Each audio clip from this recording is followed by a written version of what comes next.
Good morning class 8। yesterday we read conservation of water resources। कल हमने conservation पढ़ा था वाटर रिसोर्सेज का।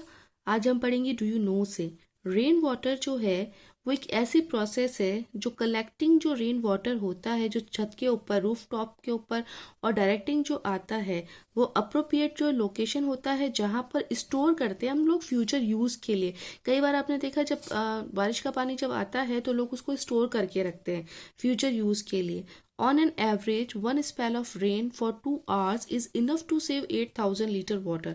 अगर जो है 1 घंटे तक या 2 घंटे तक जो है बारिश आए तो जो है 8,000 लीटर्स वाटर जो है वो इनफ होता है सेव करने के लिए। Now is natural vegetation and wild life, यानी वनस्पति जो जीवन है वो और जो वाइल्ड लाइफ है उसके बारे में हम लोग पढ़ेंगे। नेचुरल वेजिटेशन और वाइल्ड लाइफ जो है वो एग्जिस्ट करती है ओनली नैरो जोन पर, किसके बीच में, लिथोस्फेयर, हाइड्रोस्फेयर और एटमॉस्फेयर पे। तो उसको हम लोग बोल सकते हैं बायोस्फेयर। बायोस्फेयर जो है वो लिविंग बींग्स का इंटर रिलेटेड और इंटरडिपेंडेंट होता है, एक दूसरे के साथ वो सर्वाइवल करते हैं। ये लाइफ सपोर्टिंग सिस्टम है जिसको इकोसिस्टम भी कहा जाता है। ये हम लोग पहले पढ़ चुके हैं 7th में बहुत ही अच्छे से कि इकोसिस्टम किसे कहा जाता है। वेजिटेशन और वाइल्ड लाइफ जो होती है वो वैल्यूएबल रिसोर्सेज होता है।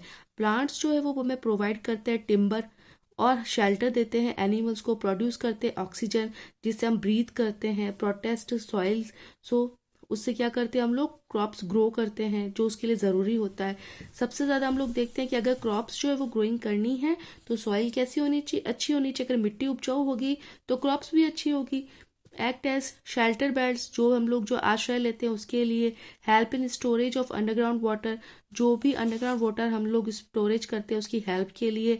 हमें फ्रूट देते हैं, नट्स देते हैं, ब्लूप्रिंट ऑयल देते हैं, गम, मेडिकल प्लांट्स और पेपर। इसी के साथ में सारी सारी चीज़ें जो होती है वो हमारी स्टडी के लिए क्या होती है, ज़रूरी होती है।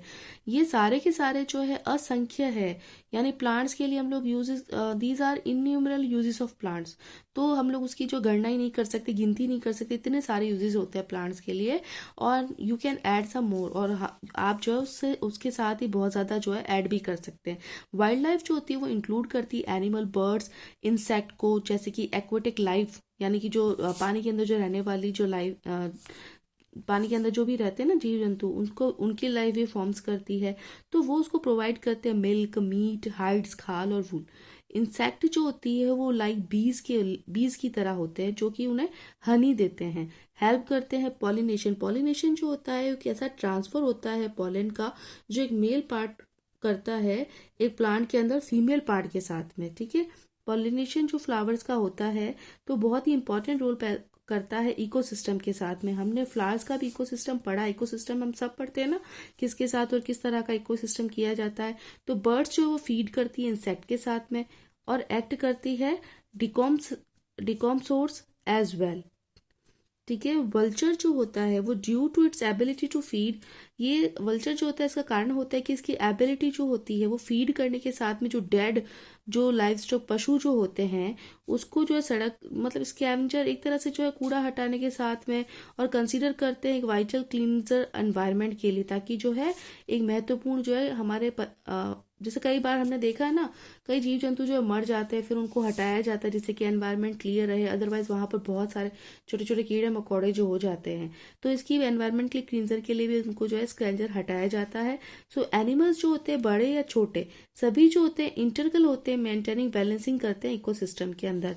वुल्चर्स जो होते हैं वो एक इंडियन सब कॉन्टिनेंट है जहाँ पर जो डाइंग ऑफ किडनी फेलियर होते हैं वो शॉर्टली जो है अपनी क्या स्कैविंग करते हैं जीवन जीने के लिए, मतलब वो कहते हैं ट्रीटेड करते एक दूसरे के साथ, डाइक्लोफेनिक करते हैं, एक पेन किलर, डाइक्लोफेनिक पता है ना आपको, एक पेन किलर होती है जिस तरह से, तो उसी तरह से होता है जिसमें एस्पिरिन और आइबुप्रोफेन होता है। एफर्ट दिखाए जाते हैं, उसमें एक बैन लगा दिया गया है ड्रग के लिए ताकि जो लाइफ स्टॉक यूज हो और ब्रीड वल्चर्स हो कैप्टिविटी के लिए।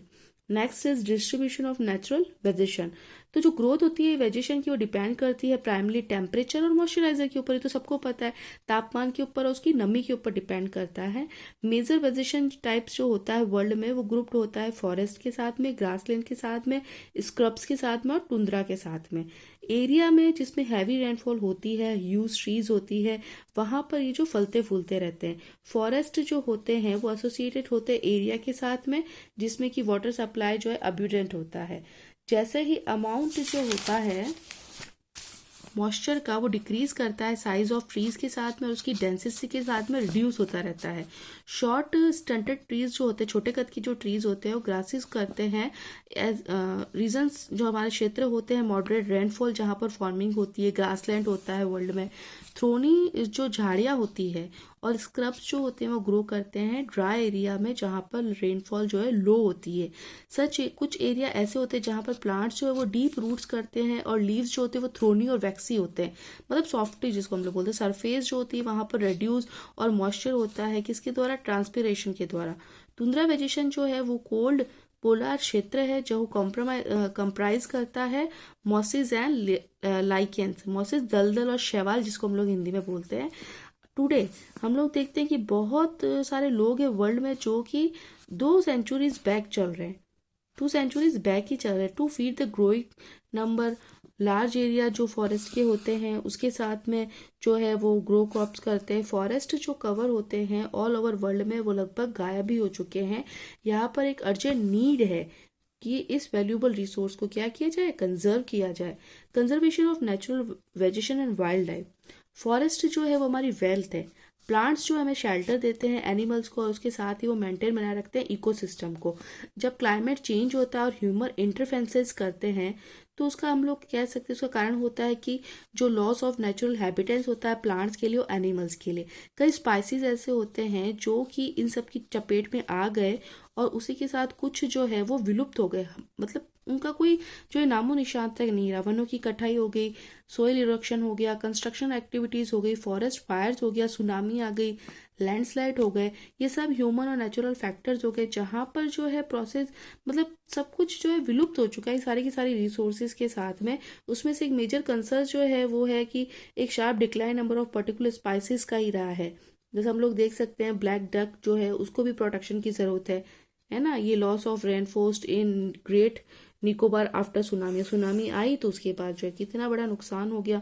ये सारी चीज़ें जो होती है उसकी वजह से एनिमल्स जो होते हैं वो कलेक्शन नहीं कर पाते और जो उनकी इलीगल ट्रेड ऑफ हाइड्स और स्किन्स, नेल्स, टीथ, हॉर्न्स और फैदर्स वगैरह होते हैं उनको यूज़ कर लिया जाता है। उसमें से कुछ एनिमल्स जैसे टाइगर है, लायन है, एलिफेंट है, डियर है, ब्लैक डक, क्रोकोडाइल, राइनोसॉर्स है, गैंडा जिसको हम लोग बोलते हैं, स्नो लेपर्ड जो कि हम जो बाहर की साइड में जो स्नो लेपर्ड पाए जाते हैं ना, तेंदुआ जिसको हम लोग बोलते हैं, ऑस्ट्रिच, शुतुरमुर्ग और पीकॉक, ये सारे के सारे जो है उनको इन अवेयरनेस की बहुत ज़्यादा जो है ज़रूरत है।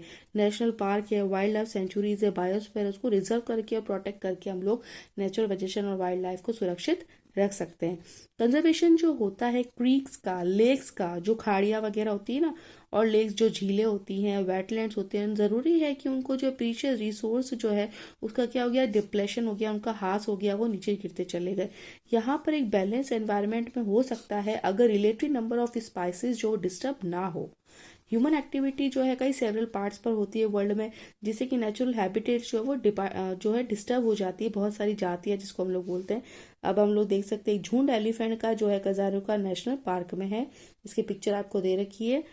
तो इस सब के कारण की वजह से जो है डिस्क्रिमिनेटेड किलिंग की जा रही है। कई बर्ड्स और एनिमल्स जो है वो ख़त्म हो चुके हैं और उनका नामो निशान भी मिट चुका है। जो अवेयरनेस प्रोग्राम बनाए जाते हैं जैसे सोशल फॉरेस्ट्री, वनो महोत्सव जो है उसको जो एनकरेज करना चाहिए क्षेत्रीय तौर पर और समुदाय के लेवल पर। स्कूल के जो बच्चे हैं उनको भी एनकरेज करना चाहिए बर्ड वॉच के लिए और विजिट नेचर कैंप्स के लिए, जिसकी वजह से जो है वो अप्रिशिएट कर सके इन सारी जो वेराइटी स्पाइसेस है वो अप्रिशिएट हो सके। बहुत सारी कंट्रीज जो है उसमें पास हो रहे हैं लॉज उसके अगेंस्ट, ट्रेड के अगेंस्ट कि जो है बर्ड्स और एनिमल्स को जो भी मारेगा उसके अगेंस्ट जो है लॉज भी है। इन इंडिया किलिंग लायंस जो है वो टाइगर्स, डीर्स, ग्रेट इंडियन बस्टर्ड और पीकॉक जो है वो इलीगल है। इंटरनेशनल कंजर्वेशन जो है सिटीज़ में वो स्टैब्लिश हो रहा है और उसकी जो लिस्ट है वो सेवरल स्पाइसेस ऑफ एनिमल्स और बर्ड में जो है उसकी जो ट्रेड है उस पर भी निषेध लगा हुआ है। कंजर्वेशन ऑफ प्लांट्स का और एनिमल्स का जो एथिकल ड्यूटी है हर एक सिटीजन के लिए।